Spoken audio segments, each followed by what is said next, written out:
जय शिवराय मित्रांनो, मुख्यमंत्री माझी लाडकी बहीण योजना या योजनेच्या अंतर्गत जो काही येणारा हप्ता आहे तर तो राज्यातील सर्व महिलांच्या खात्यामध्ये जमा केला आहे। याच्यामध्ये काही महिलांच्या खात्यामध्ये 1,500 रुपये, काही महिलांच्या खात्यामध्ये 3,000 रुपये, तसेच काही महिलांच्या खात्यामध्ये 7,500 रुपये, तर काही महिलांच्या खात्यामध्ये डायरेक्ट 10,000 रुपये सुद्धा जमा झालेले आहेत।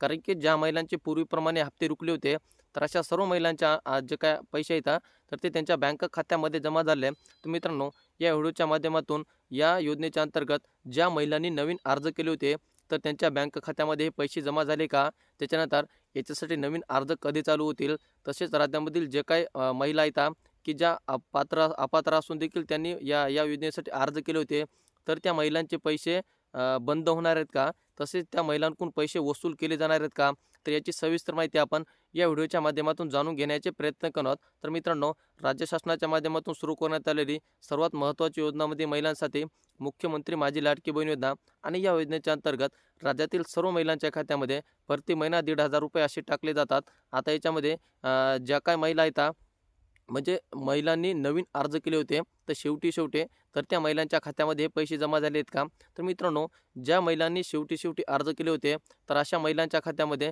फक्त 3,000 रुपये असे जमा झाले आहेत आणि जे काय उर्वरित पैसे येतात तर 7,500 रुपये हे सुद्धा लवकर त्याच्या बँक खात्यामध्ये जमा होतील। आता याच्यानंतर हे नेमकं कोणत्या बँक खात्यामध्ये जमा होत आहेत, तर मित्रांनो, कोणतीही योजना असू द्या शासनाचे, PM किसान असू द्या, नमो शेतकरी असू द्या किंवा DBTच्या माध्यमातून येणाऱ्या ज्या काही महत्त्वपूर्ण योजना असतील तर या सर्व महिलांचे खात्यामध्ये DBTच्या माध्यमातून हे पैशाचं वितरण केलं जात आहे। आता DBT म्हणजे काय, तर डायरेक्ट बेनिफिशरी ट्रान्सफर, म्हणजे शासनाच्या माध्यमातून जो काय पैसा येतो तर तो थेट लाभार्थ्याच्या बँक खात्यामध्ये जमा केला जातो। तर अशा प्रकारची योजना शासनाच्या माध्यमातून राबवली जाते। अत्यंत महत्त्वाची अशी योजना आहे। आता हे DBT खातं तुमचं नेमकं कोणतं आहे, कसं बघायचं, तर याच्यासाठी तुम्हाला माय आधार लॉग इन या साईटवरती जायचं आहे आणि त्या साईटवरती गेल्याच्यानंतर त्यामध्ये तुम्हाला तुमचा 12 अंकी आधार नंबर टाकायचा आहे आणि तो आधार नंबर टाकल्याच्यानंतर तुमच्या मोबाईल नंबरवरती 6 अंकी OTP पाठवला जाईल आणि तो OTP तुम्हाला त्या ठिकाणी टाकायचा आहे। तो OTP टाकल्याच्यानंतर तुम्हाला लॉग इन या बटनवरती क्लिक करायचं आहे। आता त्यावर क्लिक केल्याच्यानंतर 5 नंबरला तुम्हाला पर्याय दिलेला आहे बँक लिंकिंग स्टेटस, त्यावरती क्लिक करायचं आहे। त्यावर क्लिक केल्याच्यानंतर तुम्हाला संपूर्ण माहिती दाखवली जाईल, तुमचं बँक कोणतं, अकाउंट कोणतं, त्याला DBT कधी झालेलं आहे। तर अशा प्रकारे तुमचे जे काय अनुदानाचे पैसे नेमके कोणत्या बँक खात्यामध्ये जमा झाले तर त्या ठिकाणी तुम्ही बघू शकता।